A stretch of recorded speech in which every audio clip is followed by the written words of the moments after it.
it's Christy. Welcome back to my channel. Today I'm going to be making a card using Hello Bluebird's Beach Play and By the Sea. So I stamped out those images on some Spectrum Noir Ultra Smooth Premium White cardstock with Lawn Fawn Jet Black ink. And I made a slight alteration to that background by stamping the little beach pail and sand dunes from Beach Play. And this card is for our new Hello Bluebird color challenge. This is number 3. This one is a summer challenge with a gorgeous color palette. So I will be incorporating those shades into this scene here. So I will be coloring with my Copic markers, and I'm going to jump into the background first. I've added a piece of scratch paper behind my panel just so I can color right off the edges and not worry about getting marker all over my work surface. So the first shade that I'm adding into the sky is BG10, just a really pale aqua shade, and I'm just putting it on here and there. I want to create the look of a nice bright sky with some clouds. So I'm going to darken that up now with BG11, and I'm sorry that the cap is off the screen. I'm not used to having that extra piece of paper in the camera frame, and it kind of threw me off a little bit. I thought that those caps would be on camera, but that is the BG11. So I just added a bit of that in there, and then I'm going back to the BG10 to blend those two shades together, just adding a few more swipes to create that wispy cloud look that's already drawn in by the artist. So once I have that, I will also add in a little bit of colorless blender to just soften that BG10 into the white so we get that cloudy bright sky look like I was going for. Then I'm moving down to the sea, and the colors I'm using for that are BG34, BG45, and BG49. Originally I did also have in the BG32, but it turned out that my BG32 marker was completely dried out. So that is going to need a refill and probably a new nib as well. But I managed to make it work with another shade, which I'll get to in just a minute. But first I'm coming in with that darkest shade, the BG49, and just laying in a bit of color on the two sides. I want to have that bright sky reflected in the center of the water, so I want that to be the lightest area. Next, I'm coming in with the BG49 and pulling that color more toward the center and just making sure that I go over the edge of that BG49 and pull that color into this middle shade because I want to have a smooth blend. So that's when I realized that my BG32 was completely dry, so I switched it out for the BG34. And I'm going to continue pulling that color. This one is a bit more of an aqua tone. It has a little bit more green in it, but I think it's going to make this water look really gorgeous and almost like the Caribbean Sea. And I'm just pulling that color even more toward the center, but I did decide that I wanted a fourth shade right there where the highlight is, so I went back to my BG14 for that, so it really will be the perfect reflection of the sky. I wasn't completely happy with that blend, and I really wanted a bit more contrast on the edges, so I am going to go back and do a second layer. I'm adding in that BG49 again, and this time being a little bit more sketchy and following those artist drawn lines, and then blending that out with the BG45 once again. Just working my way toward the center and trying to be careful not to get those darker shades on any other parts of the background. Then I use the BG34 and then finally a couple swipes of that BG11. And now I'm ready to move on to the sand, and I'm going to use E40, E41, and E42 for that. A lot of times when I do backgrounds, I do start lightest to darkest and work my way up, but today I knew the coloring was going to be long, so I just went with the darkest to lightest. I knew that these shades would blend fairly well together. They're a really nice combination that really blends nicely together, and I will be adding some dot detail for texture over top. So I just went ahead and jumped in with that E42 and kind of followed the little artist drawn lines to, create the shapes of those little dunes and the little hills, and also add some extra color on the outside edges. Once again, adding that darkness around the edges kind of just frames everything up and pulls your eye toward the center. So that's just a little design trick. So now I'm coming in with that E41 and starting to blend out that E42. And you'll notice that I'm using my marker almost sideways. I'm using the side of the nib rather than the tip so that I can get those nice sweeping motions to really make everything blend nicely together. Finally, I'm coming in with the E40, which is going to be my lightest shade, and just first making sure to sweep over that E41 and blend that into the lighter spots, and then I can cover up any white space that remains.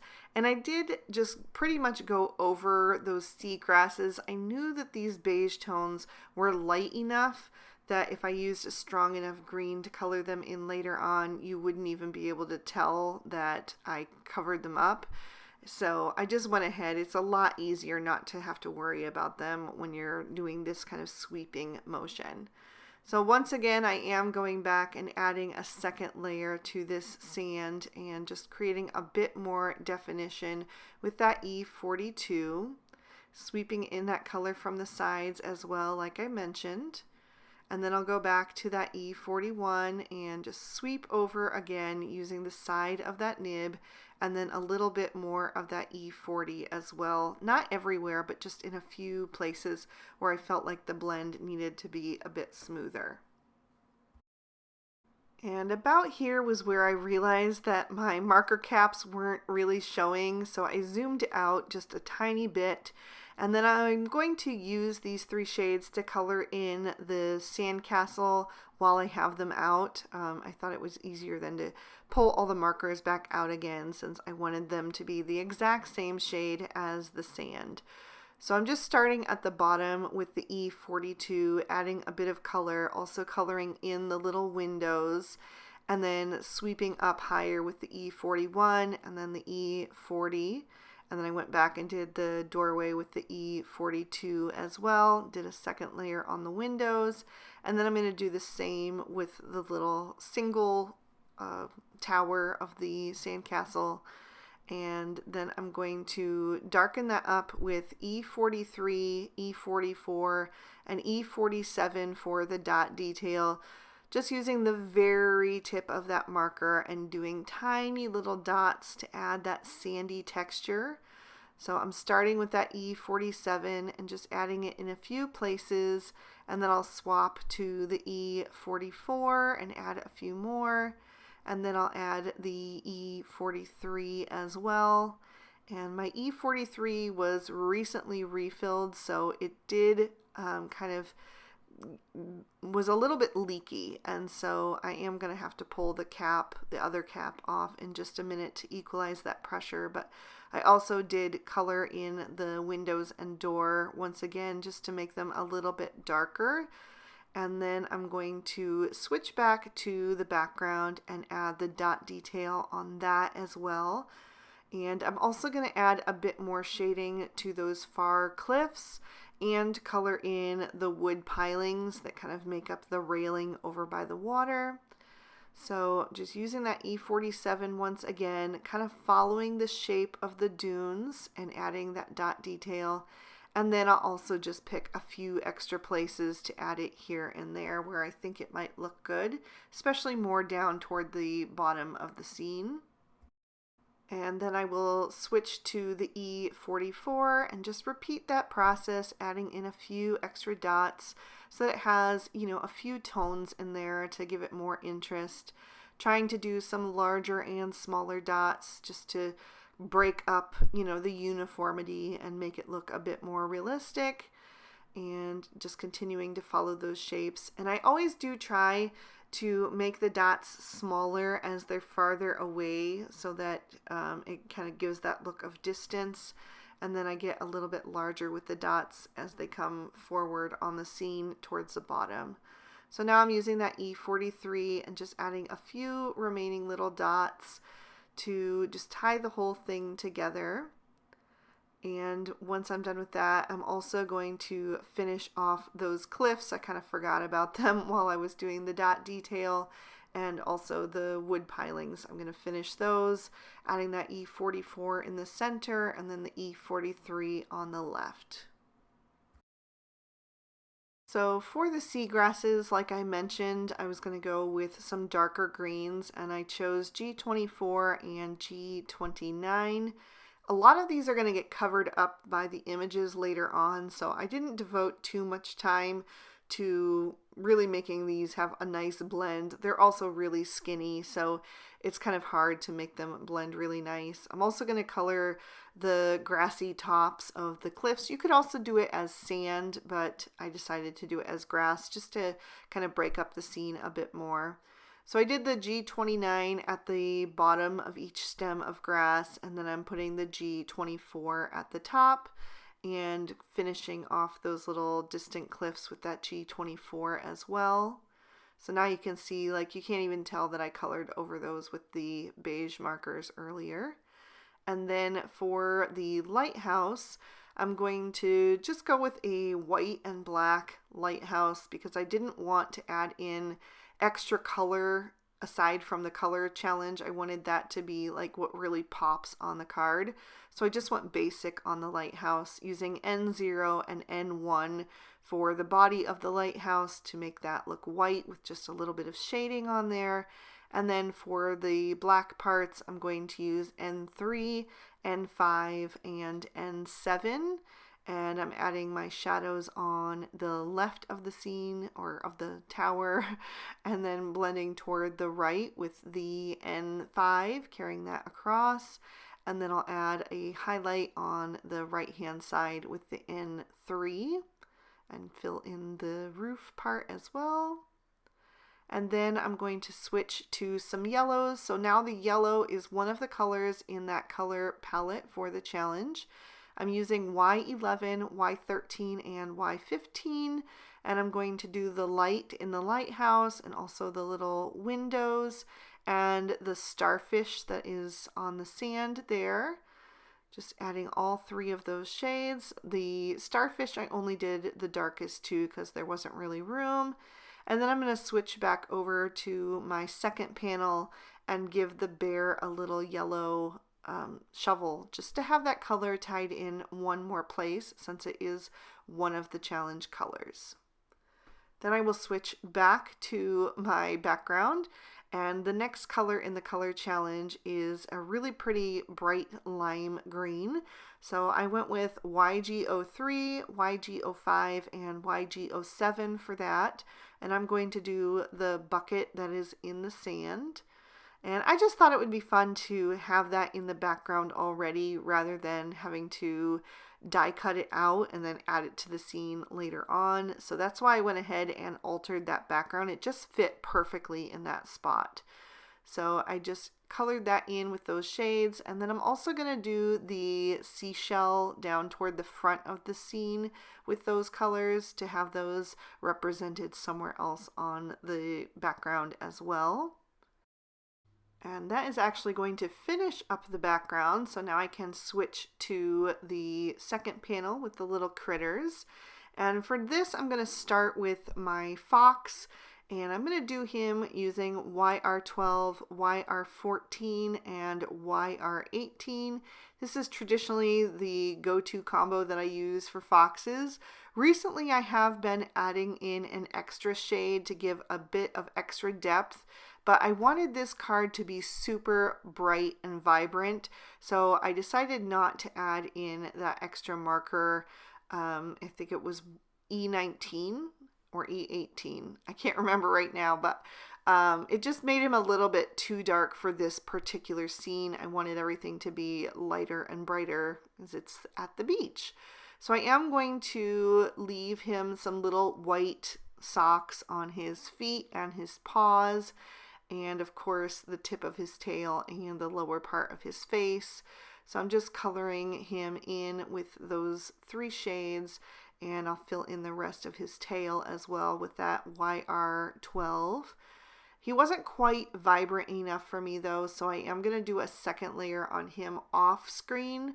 I knew the video was starting to get long, so I decided to just do that off screen so that we didn't kind of drag things out here. For the white parts of his body, I'm using W00 and W1 to just kind of add a little bit of shading as it fades into the white.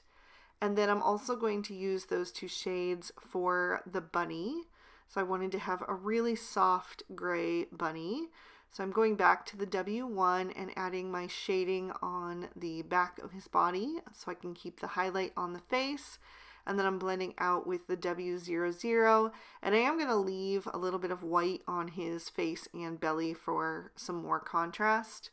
I did do a second layer on him really quick because I just wasn't happy with that saturation level, but ended up deciding that I needed a third shade in there. So I did add in the W3, and I did leave that part in the video because I added in a whole extra color. So I thought that might be helpful to see what a difference that did make. So I added the W3, blended that out with the W1, and then, you know, kind of smoothed that forward with the W00 and still left the belly and lower part of the face white. Also added a little W00 to his tail. And then I'm going to move on to my hedgehog. And for the body of the hedgehog, I'm going to use E50, E51, and E53.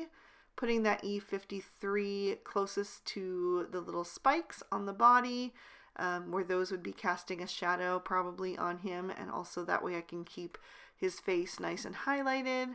Just blending forward with the other two shades. I also left a little white space on his cheek and belly. And then for his spikes, I'm going to darken it up with E55, E57, and E59, and just kind of do little flick motions to indicate those little spikes.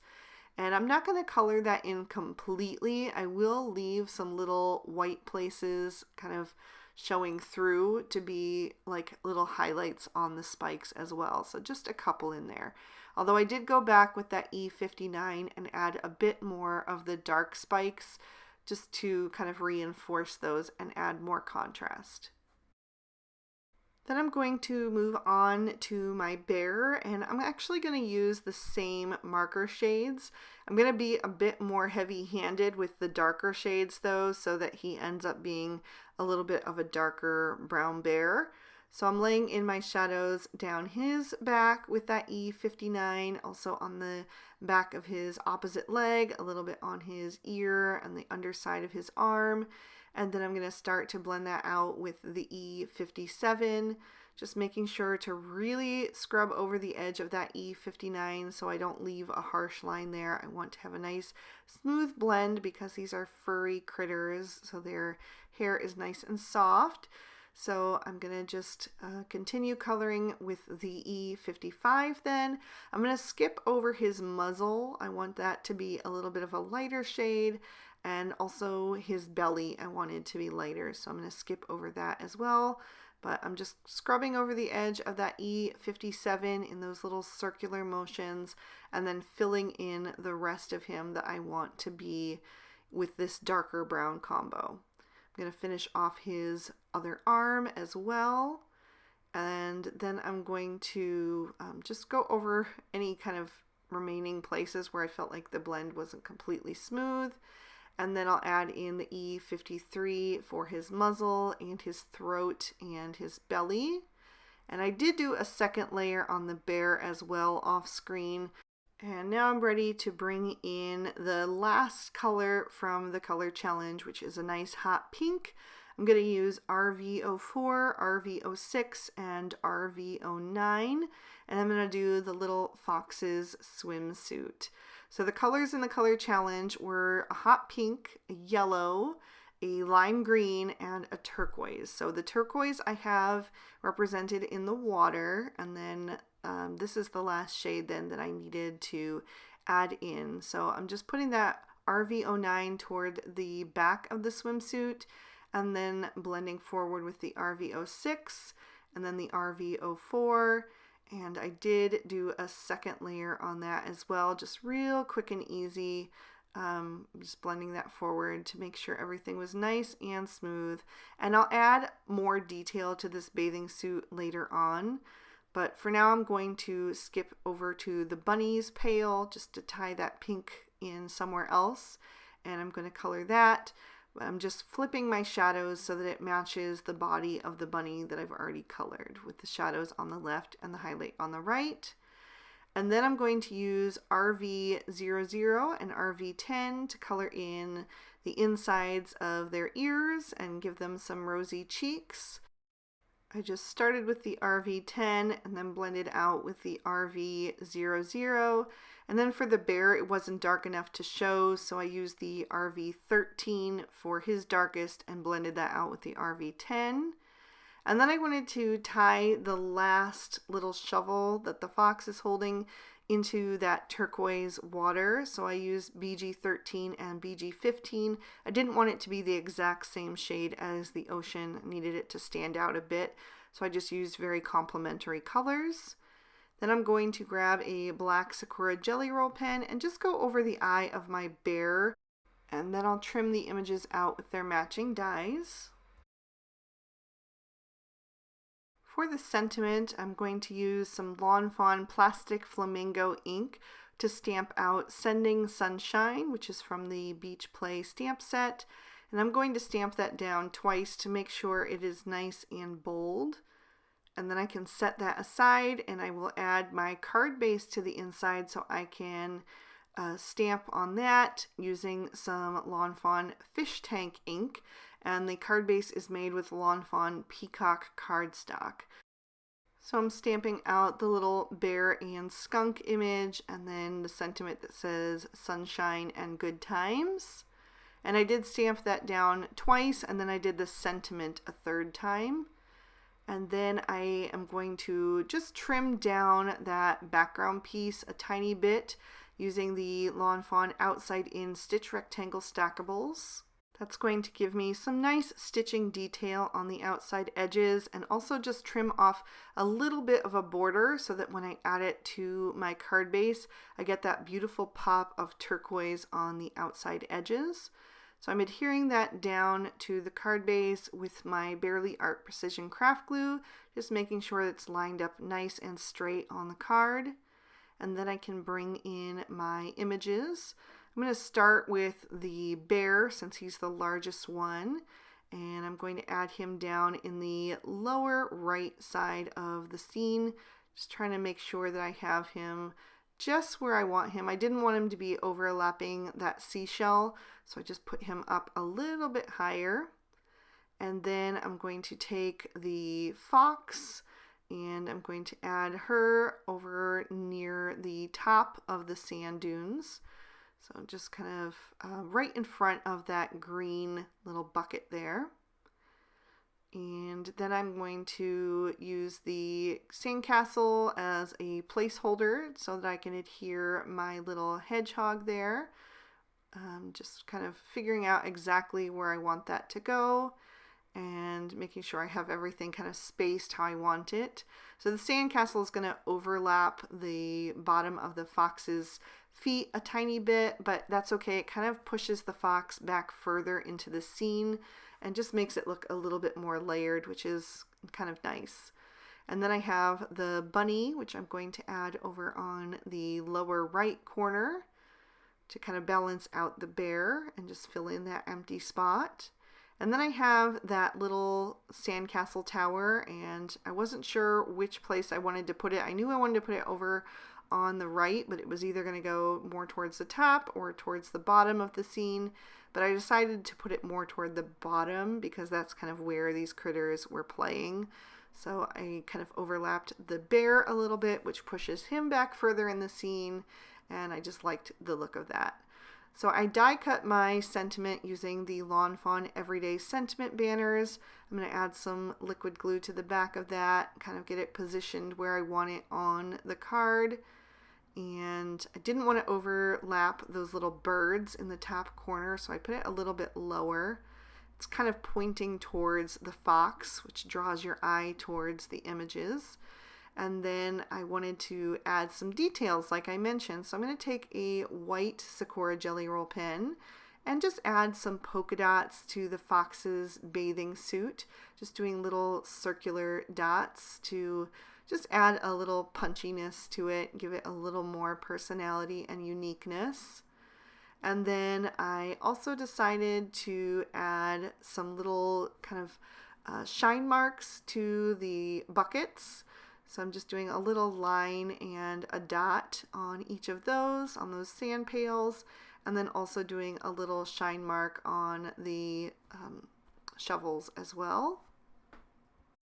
And I also couldn't resist adding a little bit of glitter to this fun beachy scene, so I'm going to put it on the light in the lighthouse and on the starfish and the seashell in the sand.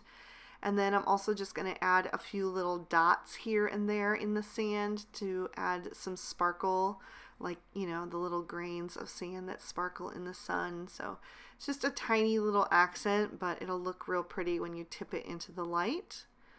So once I finish with that, I will lift that up to the camera so you can see all of that detail and hopefully catch a little bit of that sparkle. And I'll give you another peek at the inside as well. If you'd like to play along with the Hello Bluebird Summer Challenge, just go ahead and visit our Instagram page or our blog. All of the information will be there, and there's a $50 gift certificate up for grabs, so definitely participate if you can. I really hope you guys enjoyed this one. Hit the like button if you did, and make sure that you are subscribed. If you are interested in any of these products, I'll have everything linked down below. And if you'd like to keep watching, here are 2 extra videos I thought you might also enjoy. You can click on either one to check them out. Thank you so much for watching. Have an amazing day. Bye-bye.